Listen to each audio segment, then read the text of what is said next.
was wondering about this. I wasn't sure if we should start the conversation one of two ways. The first way was a more traditional way, starting with, your birth, when were you born, where were you born, those kind of things. But I know something about you, and I know that you're a creative person. And so I was wondering if we might try something a little different. And what that is my asking you, if you could describe for me the key core aspects of what make you who you are, make you Andrea. How would you do that? Could you do that? What makes me tick? Well, not just what makes you tick, but if you could describe for me, if I was asking you to describe for me who Andrea is as a person, what are the aspects, what are the components of yourself that make you who you are? Well, the first thing that I thought of when you said the traditional way, asking me about my birth, and immediately I thought that I was conceived in music. So let's start there. Tell me about that. My father was a musician, Wow. played the trombone, and there was always music around me in my life. And so somehow my spirit is out of that, my background that way, out of music. And there were always creative, interesting people around. Some of them were a little odd, but I guess that's what makes life interesting, is having interesting people around you. Yes. And when you grow up with these people, and oh gosh, I must have been 4 years old. My dad was in Finnegan's Rainbow, and they took me into the pit, and it got lowered, the elevator, and the whole band was down there. And I remember crying when it was over. And Tears of joy. yeah, oh, I loved it. Are you kidding? I just never wanted it to end. I never wanted to come out of the pit. Okay. So I guess you could describe, you would say that one aspect of yourself is creative. Yes. We're here in your gallery. Yes. Soho in the Berg, which you've created, Yes. downtown Stroudsburg. Yes. So there's that connection with your father and creativity. Right. Starting at But I birth. never started really doing anything creative until, well, I had 3 children. That's very creative. I would think so. The ultimate creations. And Okay. by the time I was 22, I had 3 babies. Oh, Yes. I okay. got married very young. How old? I was 18. Okay. I mean, a long time ago. we're talking last century we're talking about here. So the last century, I was married, had 3 babies. I was 22. 18? You had your first? No, yes, I had Billy when I was 18, Randy when I was 19, and Shari when I was 22. Okay. I was divorced when I was 24, Okay. and then I met David Okay, when I who's was watching 25, us, who yeah. is, oh, there he is. Okay. I met David, and we adopted him. Okay, that's an interesting way We of putting it. adopted David, and then when I was just about 30, he was going for his PhD. All the kids are in school, and I said, okay, it's my turn. And I had a catalog from Brooklyn College. You lived in New York? We lived in New York. We lived in Brooklyn at the time. And I said to him, whatever I land on, I'm going to be. I closed my eyes, I went like this, and it was a sculpture workshop. Really? And within 3 years, I submitted several pieces to the National Academy of Design. Good for you. And not only did I get accepted, but they gave me a merit scholarship that I was like blown away by. Wow. And so I always tell people, I encourage people, you never know what you can do. It's never too late to do it. Mm-hmm. And just go for it. Mm. Then... Well, before we go any further, I want to ask you something. Sure. This creativity, this kind of theme, do you feel that that is something that Dad kind of bestowed upon you? Well, my mother was creative. My Okay, mother so- she designed clothes. She used to sew, and She used to dress me up. Everything matched. I'm an outfit person to this day. You Everything look has beautiful. to I think girl match. So she gave you that gift. She gave me that gift, yes. Okay. And then 18. I'm curious to know. You went through high school. Yes, yes. And through your parents' relationship, did you develop a sense of commitment? I mean, did they model commitment to you? Did they? They loved each other. They used to sleep like spoons. And I remember when I was about 6 or 7, even younger, I would climb into bed with them, and I was a bedwetter. Okay. Oh my God. We have that on camera. Don't worry. We can always edit it out. Oh my God. And I mean, I would climb into bed with them, wet, and then everybody would be up in the middle of the night, changing me, doing everything. Changing the and sheets, yeah. But So, there was a sense of I- commitment that they shared, they had, Yes. responsibility Yes. to you. And did you have siblings? I have a brother. He's 4.5 years older than I am. And I always knew I was wanted and that I was a girl. I was happy that they wanted a girl because they had my brother. Okay. And my mother had a miss in between. Mm-hmm. And she was told not to have children because she had a heart condition. Wow. So I really knew I was wanted Yeah. and loved. And my mother died when I was very young. How old? I was 8 when she had a stroke, and then we moved to Texas because the climate was better there for her, and we had family there. And so when I was, I guess 2nd grade, we moved down there, and before long I was y'all, I picked that up Picked real up the quick. language. Y'all come. When I would go back to visit, the y'alls come out. But And how long did you live? till high school, Okay. and then I lived with. I lived in New York. I went to high school both in Texas and New York. How did that happen? Um, Your mom, you were 8 years old When my mother had a stroke, she died when I was 10, and then you were living in Texas. I was living in Texas, yes, and then I went and I lived with my aunt in New York, and my cousin. Her sister? Her sister, yes, and I lived there for a couple of years with them. So the family, the extended family, they were committed to you as Yes. well. Yes. And, Yes, they were. yeah. And I mean, from the time I remember, I just wanted to grow up and have babies. And so that's what I did. Okay. I achieved my goal. Okay. I have 5 grandchildren now, beautiful grandchildren. Congratulations. Yes, they range from 15 to 21. Okay. And When you were 18, how old were you when you were married first? 18. You were 18? 18. Did it all in 1 year. Okay. And did you, looking back now, did you, what would you say about your thoughts then about commitment, marriage, responsibility? Has that changed? Is it different now, looking back? I don't really feel any different than I did then. Okay. I'm much more mature now and,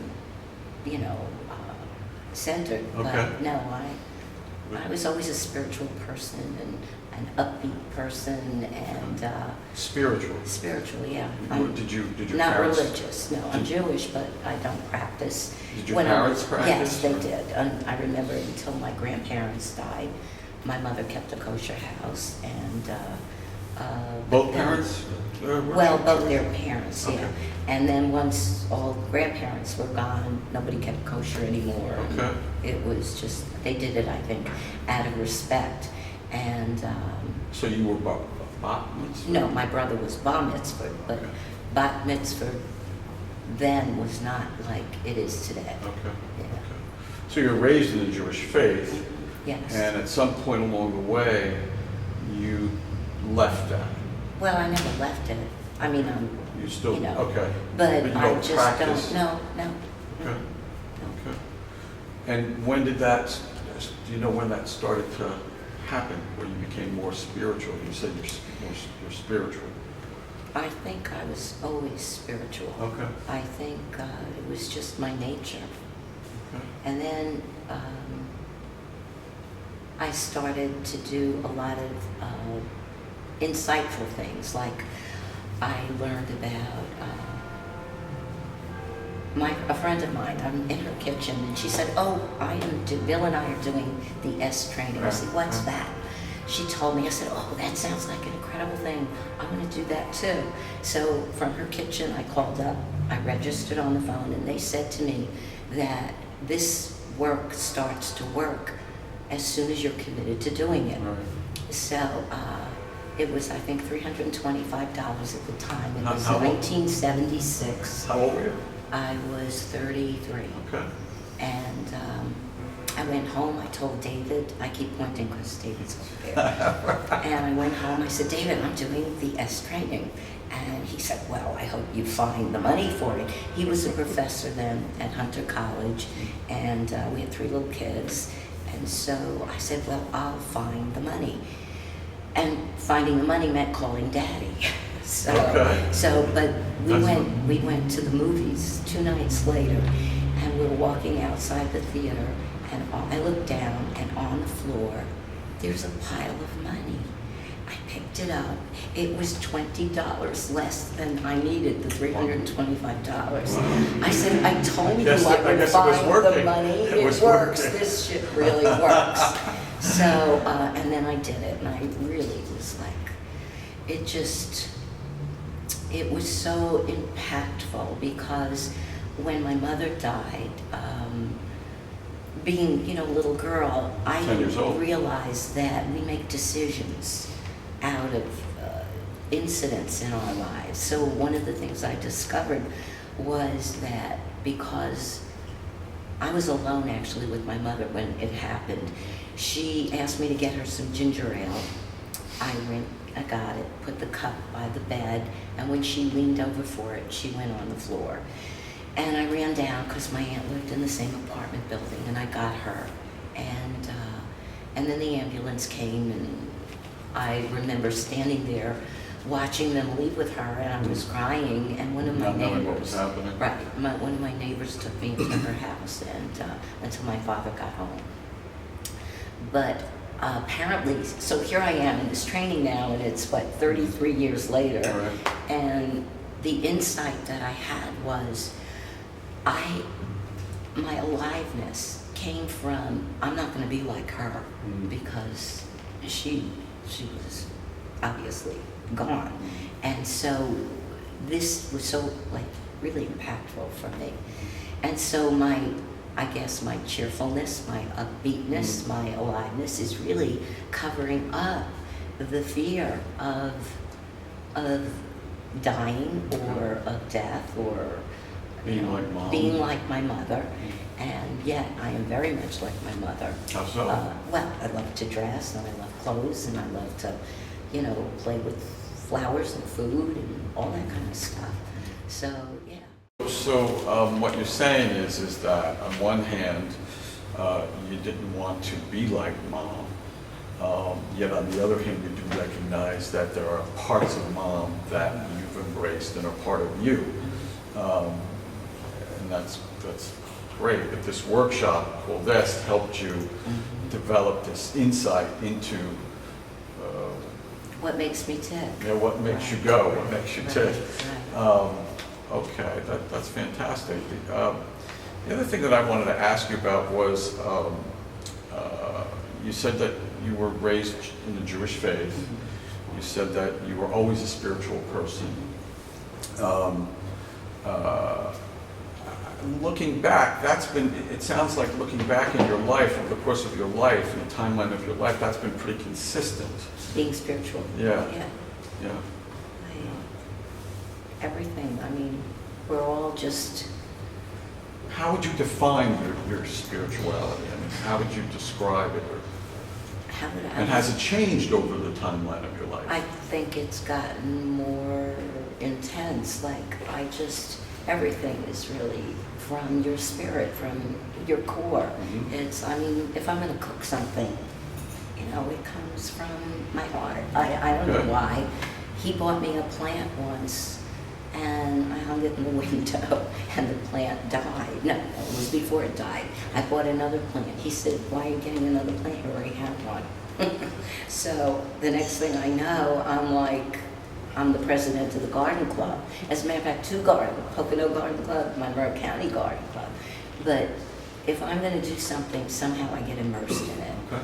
And Well, that's evidenced by your gallery. I mean, you've immersed yourself into the work of this gallery. I love doing this because I feel like I'm making a difference for so many artists here in the community, and they live here locally, but some of them have their works all over the world, international. Yeah, so, you've been devoted. There's a sense of devotion that I sense from you, and the little that I know of you, about you, that comes, that I see in your willingness to participate and make a contribution to the community, whether it's the artists in the community or just people who come to look, passing by. So has that always been something that you've been, it sounds like that's always been a part of you. Yeah. Community spirit, friendly, gregarious. Right. Yeah, so that hasn't changed either. That's been you. Yes. Yeah. I mean, in the, I guess, 70s and 80s, I was president of Catherine Lorillard Wolf Art Club. Catherine Lorillard is the Lorillard tobacco family. Oh, okay. And they started the American wing at the Metropolitan Museum of Art. So I used to get to go up there to Philippe Montebella's office and present them with a grant every year for curators to travel to American museums and do research. And I mean, I've always been a volunteer. I never worked. I never had a job, like a job. I mean, my job was home with my kids. You were raising yeah. family. And, but like, really like to go to work 9 to 5, I knew that's not me. That's not you. That's not me. That's not who Well, you are. I mean, I would see my father come home at 3 in the morning and sleep until noon because he's there at Broadway shows and so, his schedule was not typical. Right, so I didn't have like That structure. daddies at breakfast on Sunday morning, no.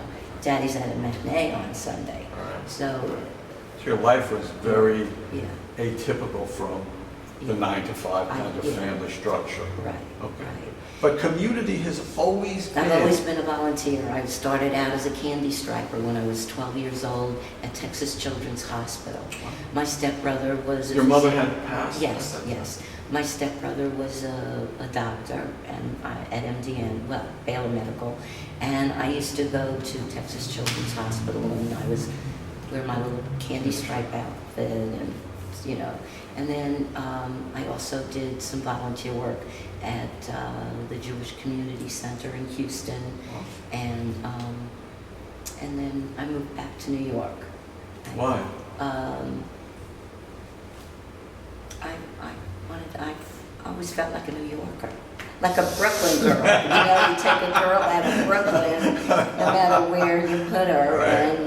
And Your heart was in Brooklyn. I love the Poconos, but you know how many people come in here, they're from Brooklyn or Queens or somewhere in New York. Right.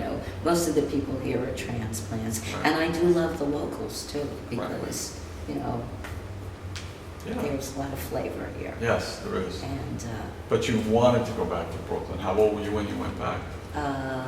14, 14. almost 15. So you knew you wanted Yeah, to go back. yeah. So I went, and when we moved, that was another thing. When we moved to Texas, I grew up, my parents had African-American friends. And when we moved there, oh my God, it's like blacks, whites, Mhm. colored. What year was this? Do you remember? Yeah, 50. Segregation still existed. 51. Yeah, segregation was still, 1950. yeah. My school was all white. There was colored Mhm. and white drinking fountains.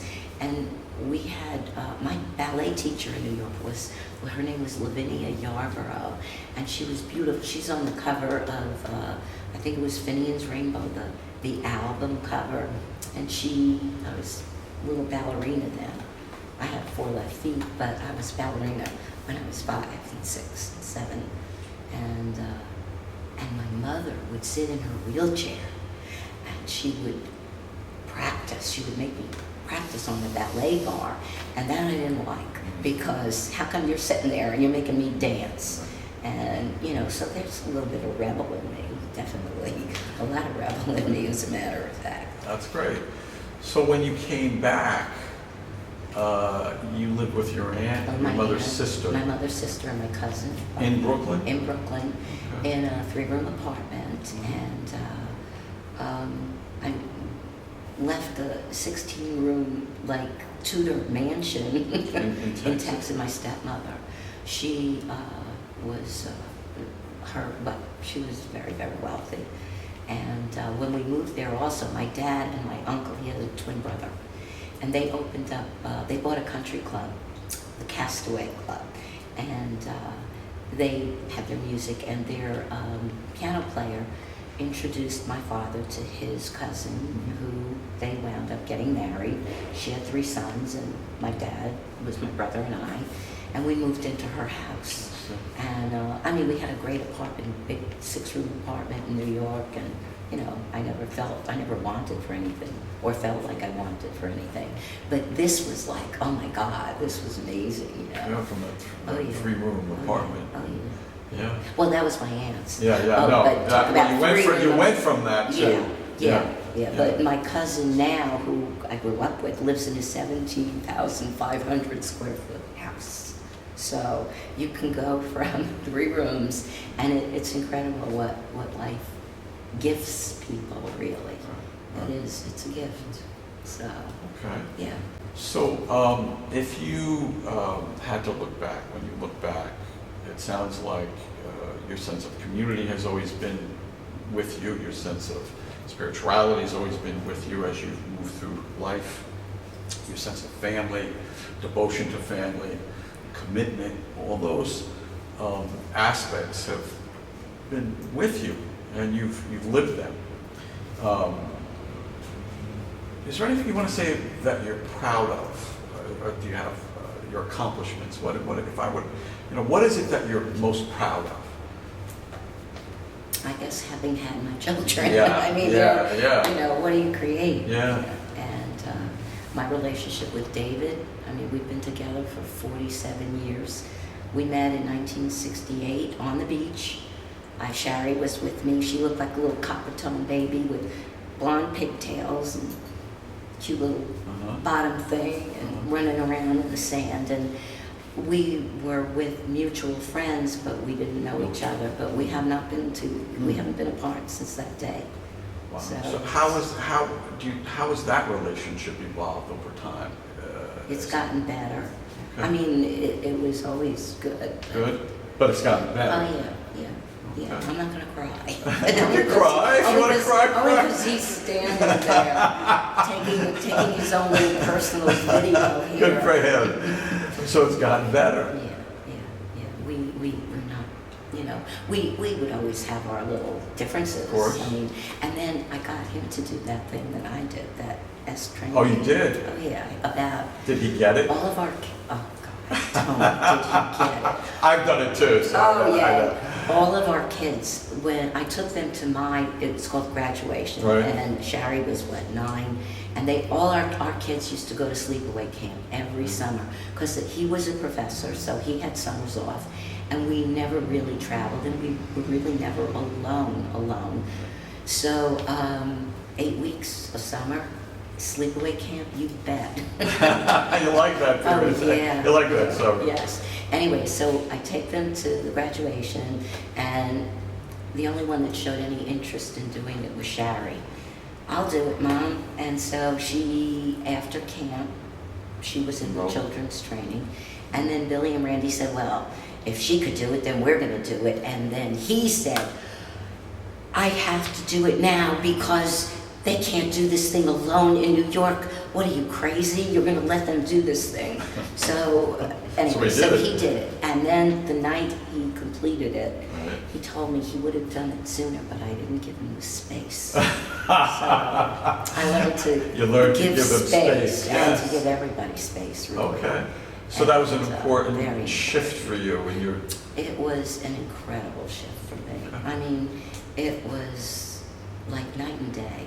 Not that I'm different, but the way I hold things. It's like if you're in a fish tank and you're swimming around and it's fine, you got your algae in there and Your whatever, wasp. and right. And one day somebody picks you up out of your fishbowl and you get to look down and see what you're swimming in, and then you go back in. It's never the same. Life is never the same. So that was a real shift for you in terms of your absolute attitude, perspective, yes, how you related to yes. David. And that opened up so many different things for me, because Tony Robbins, I did the fire walk. I did it 3 times. What is that? I don't know. Tony Robbins, his Fear into Power. There are so many technologies out there that are available to anybody. Right. The But firewalk is... Tony Robbins. It's, you actually, I mean, Oprah did it. Everybody, you know, over the Maybe years. I'll consider doing it. Yeah, The firewalk. yeah. This was on 34th Street in front of the New York, well, what's it called? Like Carnegie Hall, right over there. And the police barricaded the streets. They put out embers. They Really? let them. You're up in a room for 3 hours, and Alatunji's there drumming, and there were about 30 or 40 people, and he kind of he teaches you eye patterning. So on the screen you see Richard Nixon, and you see his eyes up and down and all around. So when you're shifting your eyes everywhere, you're in a lie. You're making stuff up. Okay. If you're looking up, you're in vision. Down, you're depressed. This way you're remembering something, Right, and right. that way you're making shit up. You're lying. So when your mother told you when you were a little kid, look me straight in the eye. There was something to it. There's There's a definitely lot to something that. to look She knew, me they straight knew, in the they eye. knew, They know, they knew. that's it. So when I'm with people, you know, you Eye kind of, a contact, lot of yeah. body language is It's important. important. But so here are the burning embers. You're up there. When you're ready to go, they give you an anchor. And your anchor, our anchor was our fist. And then they give you a word to repeat, a mantra, Okay. over and over. So our word was cool moss. Cool moss, cool moss. Mm. And you have to look up. You can't look down or anywhere but up. And when you're ready, now there's people there and there are people at the other end, and the embers are, I mean, your earrings are hot, Wow. your zipper, you This feel is it. hot stuff. This is not- 2,000 degrees, like 1,800 degrees. It's like walking in a barbecue. Wow. Do you know, I could walk in my fireplace if I wanted to. I know, I could Just still pull that moss, anchor up, cool moss, I'm there. So you did this. I did it, and but the point of doing it Yeah. is not the doing it. It's when you're at the other side after you've done it, because you've done what your belief system, you've Said you destroyed can't your do. belief system. You challenged You that. know that you can't possibly walk on fire. There's a trick. There's a trick to the burning embers. No, it's hot It's- stuff. So I did it 3 times because I kept waiting to see what the trick is. No. Sure. So it was so powerful. David did it, and then I got all our kids to do it. You seem to be the The instigator. I wouldn't have Yes. said the instigator. I was going to say the initiator. Well, they- and I think the they- facilitator. Yes, no, I truly think they can come in and. Oh, they think it is. Okay. Yeah. So you did this, I did and this. you have a good deal of courage. I see. Yeah, somewhere there's a fear thing that survival is not here, because I don't know why I'm not afraid of things. I mean, I do have fears, come on, you know, but. Well, people that are courageous are fearful. It's what they do with the fear. Yeah, They don't let the fear control them. I'm not stopped. Right. Nothing is going to Yeah, stop. I don't see you as being stopped, which leads me to our final kind of Oh, chapter. There are moments. As a person in your 70s. 72. Okay. And I am pro-aging. I am not anti-aging. Well, that leads me to this next question, which is, what are your hopes, dreams, and aspirations going forward? Well, I just feel like I'm going to live forever. Okay, and which is fantastic. Do you have any? I'm healthy. Nothing hurts me. Great. The worst things that happen to me, I'm out in the garden and I get 10 yellow jacket stings. Okay, but you survived And then I that. take my little homeopathic remedies and You're they just, okay. yeah. And I don't I don't go to doctors. Do you have any specific goals that you want to work towards, or dreams, or? I feel like I'm living my dreams. One final question. If you were to offer or provide a prescription for younger individuals who might see this, what kind of prescription would you offer them as to how to live life? Coming from your perspective, Do your what age. you love, do what you love, and love what you do. Whatever you pick, whatever picks you, really. I mean, just go with the flow. Trust it. Trust your gut. Hmm. I trust my gut. Yeah. Well, you did the, That was it. Oh, and then about 5 years ago, I walked into Stroud Photo, and I wanted a camera, and Dave puts this Nikon in my hands, and I said, oh my God, what's going to happen now with this? The next thing I know, my pictures are on magazine covers, and Fantastic. just, there's So be photography. open.